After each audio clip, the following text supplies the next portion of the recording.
para fora da aldeia e, cuspindo-lhe nos olhos e impondo-lhe as mãos, perguntou-lhe se via alguma coisa. E levantando ele os olhos, disse: vejo os homens, pois os vejo como árvores que andam.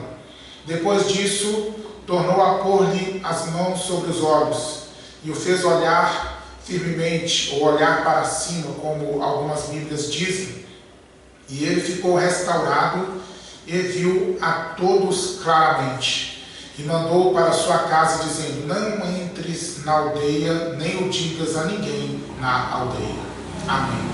Pai, nós te louvamos pela tua presença, nós te louvamos, ó Deus, por tudo que o Senhor está fazendo aqui desde o começo desse culto. Já podemos sentir a tua presença, já podemos sentir o teu mover. E agora, Deus, está aberta a tua palavra, mais um dia, mais um culto, mais uma vez nesse culto, para nós ouvirmos o que o Senhor ainda tem para dizer. Fala, porque a tua igreja ouve. Amém. Pode sentar, irmãos. Dá uma salva de palmas para Jesus. Glória, glória, glória, glória a Deus. Irmão, Jesus estava numa aldeia chamada Betsaida. E nessa aldeia trouxeram para ele um cego e rogaram-lhe que o tocasse. Está no versículo 22. Então Jesus entra na aldeia e logo apresentam para Jesus esse homem que era cego, e eles vão pedir: Jesus, toca nele para que ele seja curado. Jesus, dá a ele restauração da visão. Só que o Senhor Jesus, ele vai agir nessa aldeia de uma forma bem diferente. E é nessa diferença que nós vamos aprender nessa noite, aleluia, o grandioso trabalhar de Deus para as nossas vidas. Veja só, Jesus, ele vai pegar o cego pelas mãos e ele vai tirar o cego da aldeia.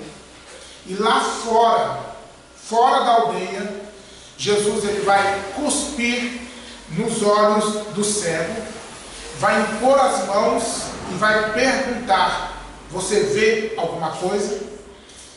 E o que vai acontecer aqui agora também é diferente de tudo que a gente já viu de milagre de Jesus.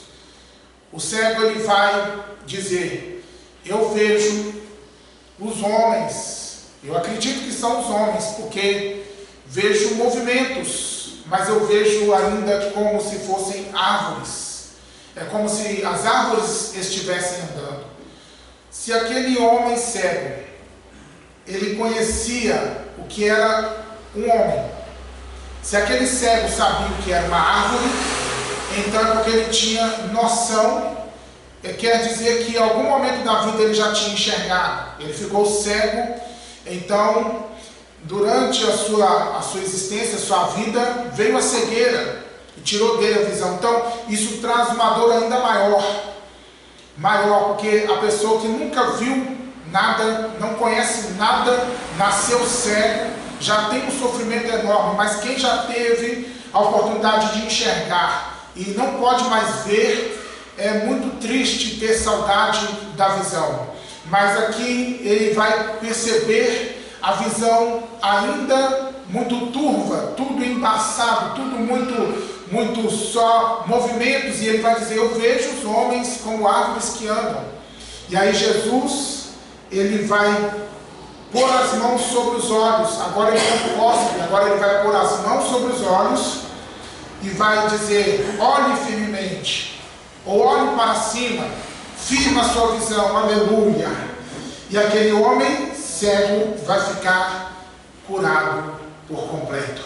Ele vai ver tudo a partir desse momento perfeitamente. E aí Jesus vai fazer algo agora bem diferente também. Jesus vai dizer: não voltes para a aldeia e nem conte o milagre na aldeia. É daqui para frente, segue adiante. Irmãos, aquele homem vai embora e ele vai restaurado da sua visão. E esse milagre ficou registrado aqui na Bíblia para a gente aprender o trabalhar de Deus e como também devemos nos posicionar, porque todas as histórias da Bíblia, elas estão para nos ensinar. A palavra de Deus, ela diz em Romanos capítulo 15, que tudo que dantes foi escrito para o nosso ensino foi escrito para que pela paciência e consolação das Escrituras nós tenhamos esperança. Então todas as histórias bíblicas trazem ensinos, lições e também princípios espirituais, como o mundo espiritual ele funciona. E se a gente entender como o mundo funciona, o mundo espiritual funciona, nós vamos nos relacionar com trabalhar com a mecânica espiritual de Deus. Amém? Então aqui, primeiramente, nós devemos nos perguntar: por que Jesus não cura o homem dentro da aldeia? Jesus podia curá-lo dentro da aldeia, tanto como pode curá-lo fora da aldeia. Mas por que Jesus tira o homem de Betsaida? E aí a gente precisa fazer uma outra pergunta: o que é Betsaida? E o que tem de Betsaida na Bíblia? E o que tem de Betsaida na história? E quando a gente vai olhar para a história de Betsaida, nós vamos ver duas situações. A primeira situação é que perto de Betsaida foi operado um dos maiores milagres do ministério de Jesus, que foi a primeira multiplicação de pães e peixes. Foi próximo de Betsaida. A segunda coisa importante, histórica agora, sobre Betsaida, é que ali era um lugar de muita idolatria. Era um lugar, como eu preguei aqui outro dia sobre Gadara, um lugar de população mista. Tinha muita gente estrangeira morando em Betsaida e trouxeram ali. Betsaida era um lugar judaico, era uma região, uma aldeia de judeus, mas esses estrangeiros introduziram, colocaram em Betsaida cultos estranhos, adoração a outros deuses. Então Betsaida, ela viveu um dos maiores milagres de Jesus, e ela era uma aldeia contaminada por idolatria, por cultos pagãos. Por que a gente entender isso é importante? Porque Betsaida, apesar de ter visto e vivido bem perto esse grandioso milagre, Betsaida, pela contaminação da idolatria, pela contaminação dos deuses falsos, era um lugar de intensa incredulidade. Jesus ele vai repreender Betsaida. Jesus vai dizer, e eu vou procurar esse texto aqui para falar para vocês, se eu não achar depois eu falo onde está, mas eu vou citar, onde Jesus ele vai dar uma palavra, ele vai dar um decreto aqui, ó, Mateus capítulo 11, no versículo 21, ai de ti Corazim, ai de ti Betsaida, porque se em Tiro e em Sidom fossem feitos os prodígios que em vós se fizeram, há muito que se teriam arrependido com saco e com cinza. Jesus está declarando um juízo sobre Corazim, que era uma cidade, e Betsaida, que é a aldeia que estamos falando. E o juízo era Tiro e Sidom, cidades do passado, cidades anteriores a Jesus, que foram destruídas pelo juízo de Deus. Se essa Tiro e Sidom tivessem visto os prodígios, os milagres que Betsaida viu, que Corazim viu, aquelas cidades do passado teriam se convertido, teriam se arrependido, mas elas não tiveram a mesma oportunidade que Betsaida teve de ver os grandes milagres de Jesus, e apesar de ver os milagres, Betsaida permanecia uma aldeia de pessoas, de corações incrédulos e fechados e rebeldes a Deus.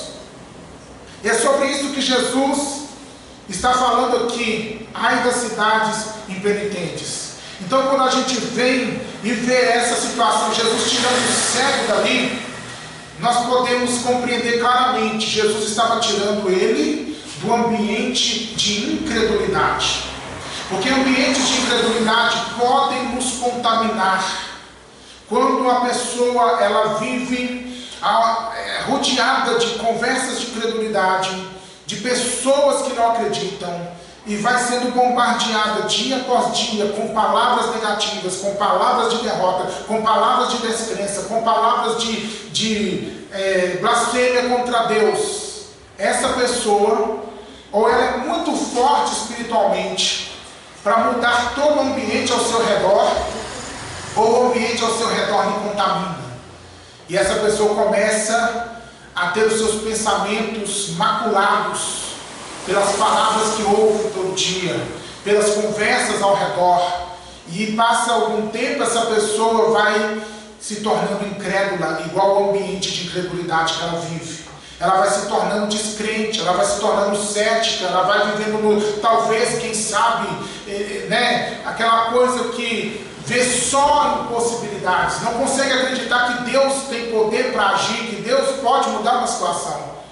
E muita gente está numa aldeia, na vida, como uma aldeia de Betsaida. Tem muita gente que não consegue viver o milagre de Deus por causa das amizades, por causa de convivências, por causa de conversas, por causa de vídeos que assistem, de podcasts, por causa de coisas que vai enchendo a alma de dúvida, de descrença a respeito de quem Jesus é, a respeito da palavra de Deus, a respeito do poder de Deus. Se nós alimentamos a nossa alma e permitimos o nosso coração ser cheio de coisas negativas, nós vamos ficar negativos. Nós vamos começar a olhar para a Bíblia e duvidar do que está escrito aqui.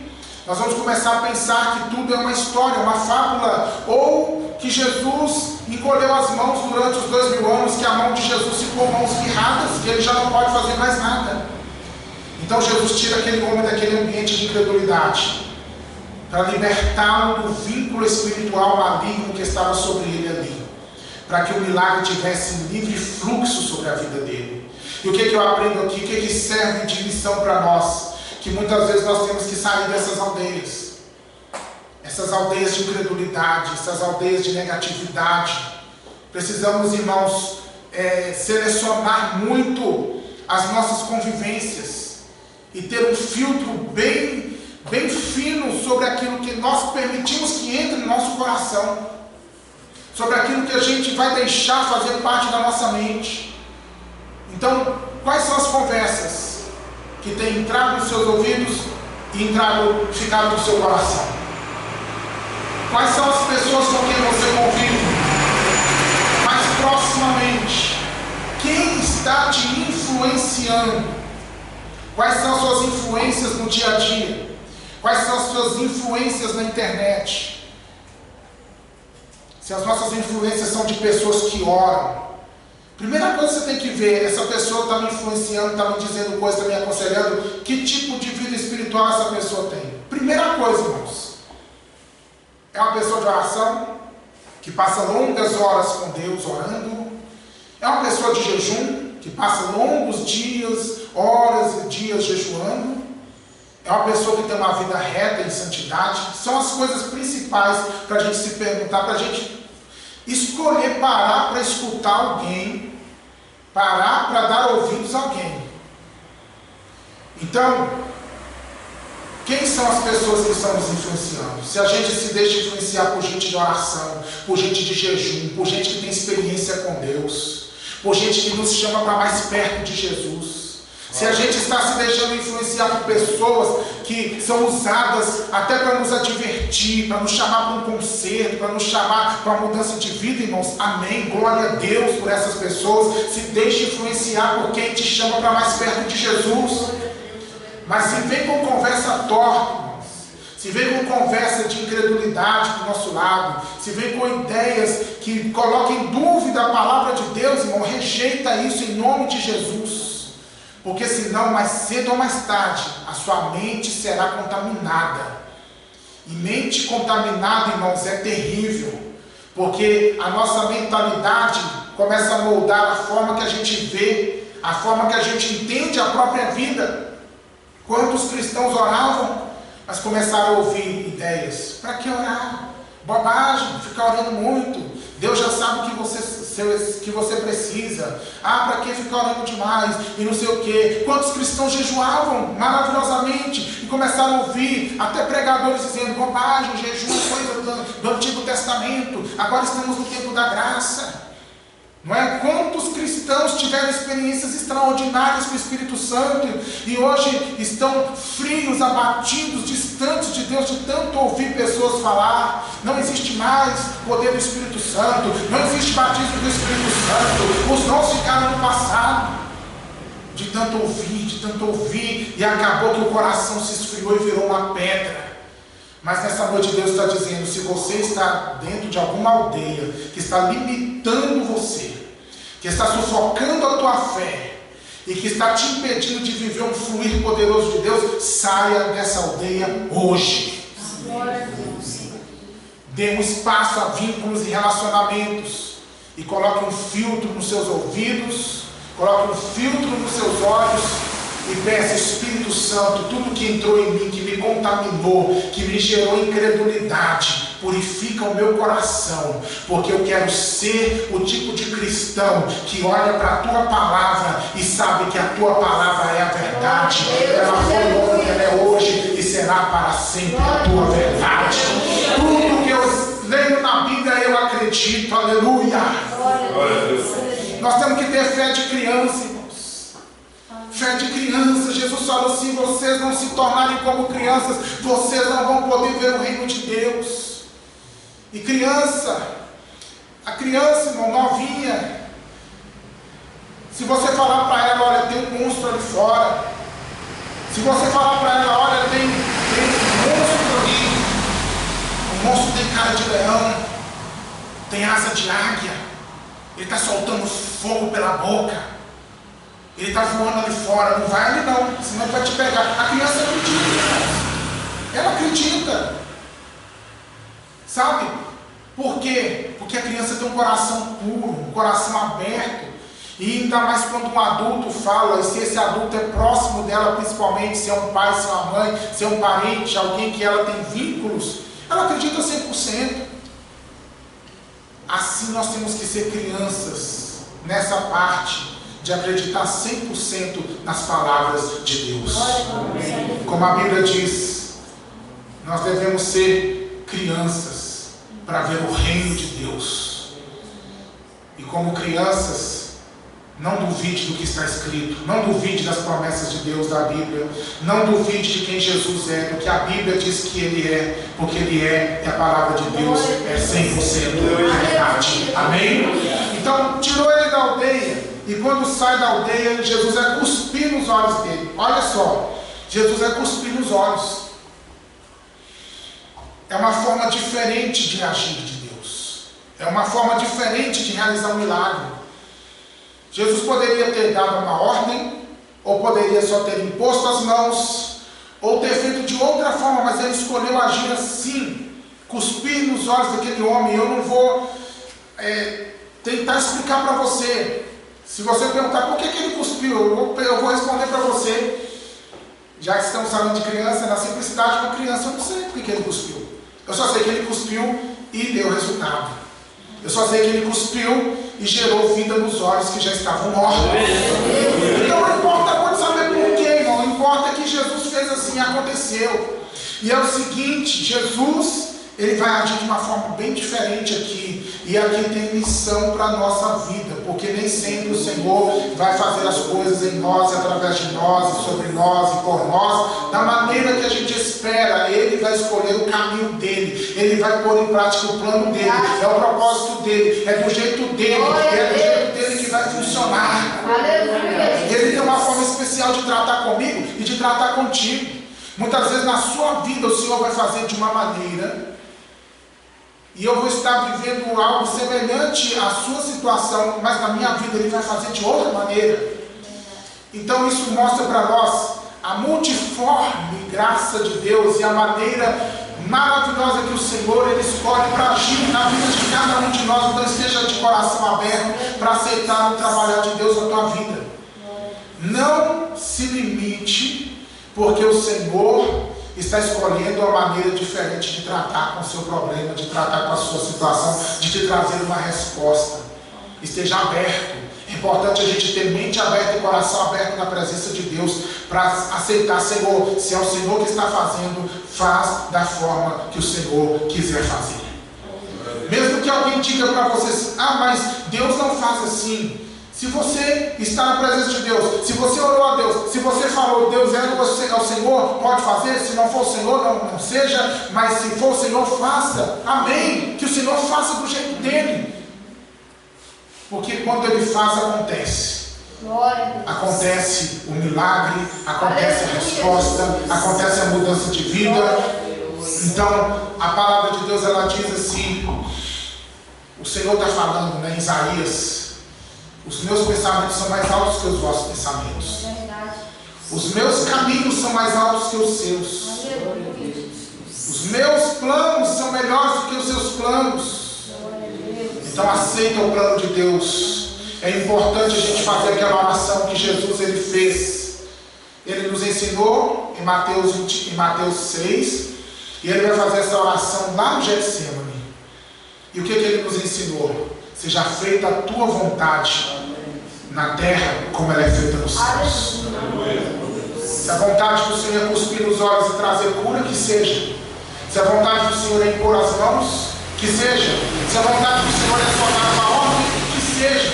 Se a vontade do Senhor é usar a boca de uma jumenta para falar, que seja. Se a vontade do Senhor é abrir um caminho no meio do mar, que seja aberto esse caminho. Se Deus quer me sustentar 40 anos com maná, que seja. Mas se Deus quiser me colocar na terra prometida para comer, beber leite e tomar mel, que seja também, mas que seja Deus na minha vida. Glória a Deus. Lá no Getsemane, na sua angústia, na sua dor, de enfrentar a cruz, Jesus vai fazer a oração que ele nos ensinou. Se for possível, Pai, passa de mim esse cálice, mas todavia não seja feito o que eu quero, mas seja feito o que o Senhor quer.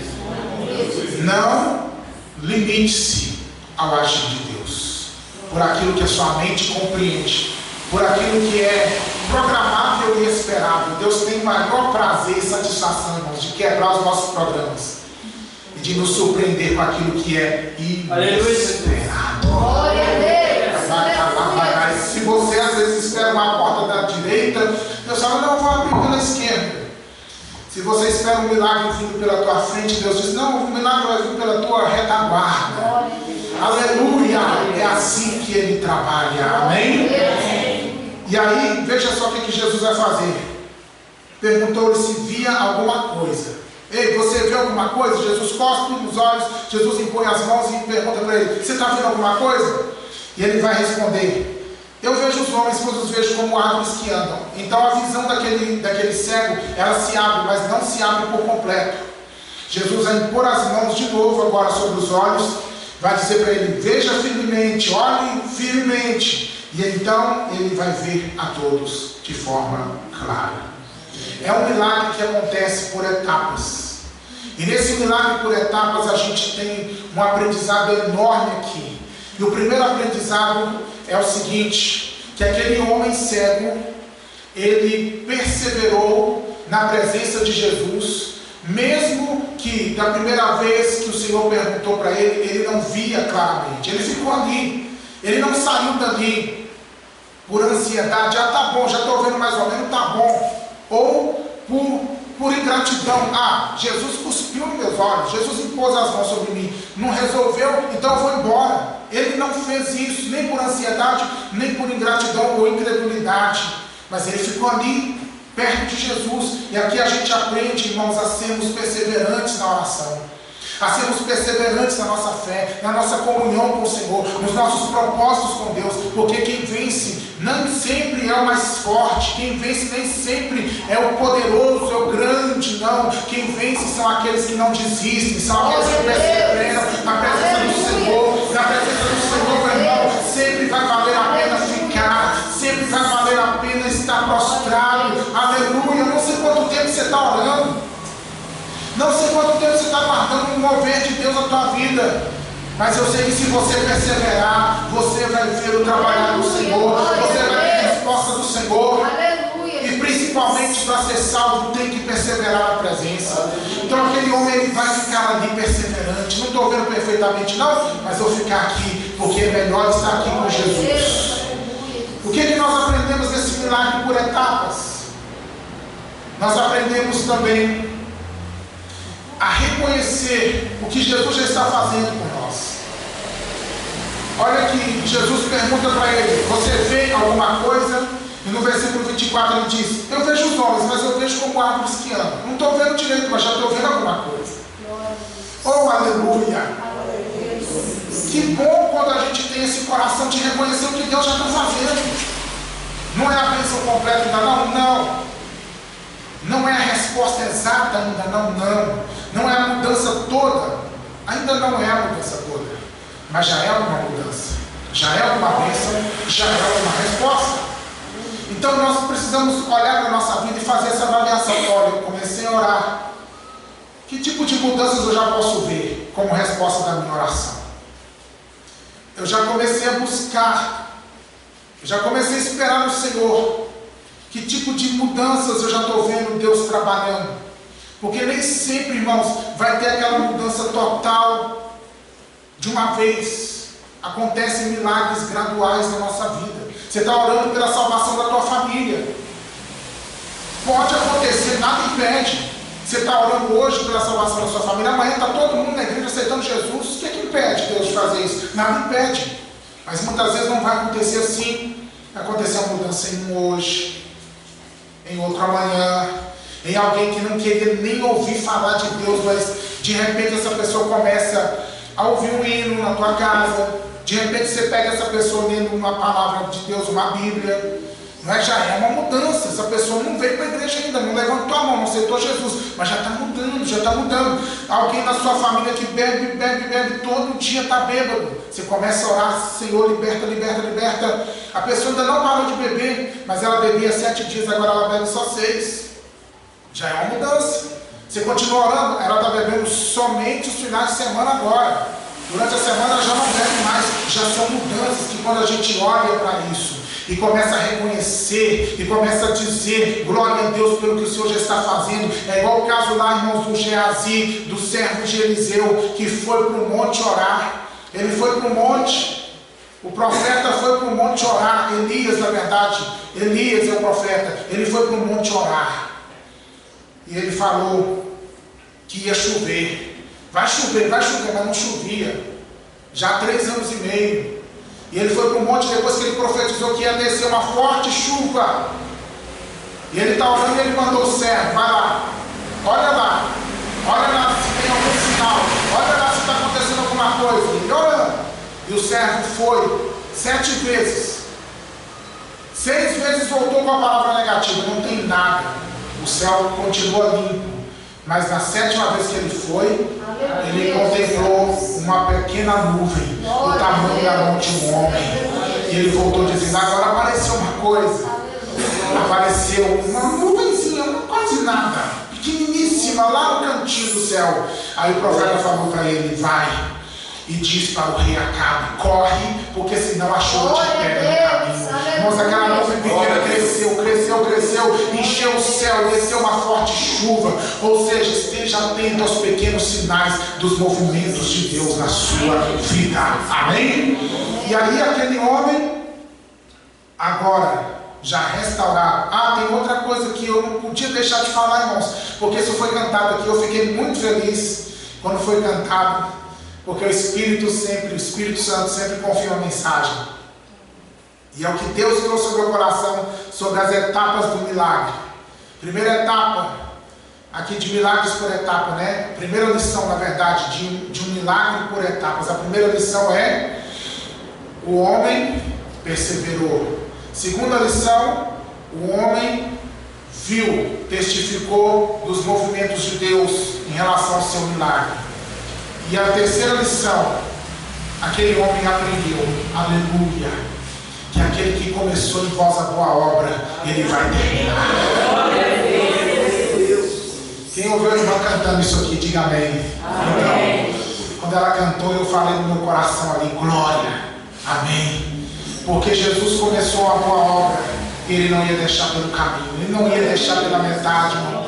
Ele completou a boa obra. Então deixa eu te falar: o que Deus começou a fazer na tua vida, em qualquer área, permanece na fé, porque Ele vai completar.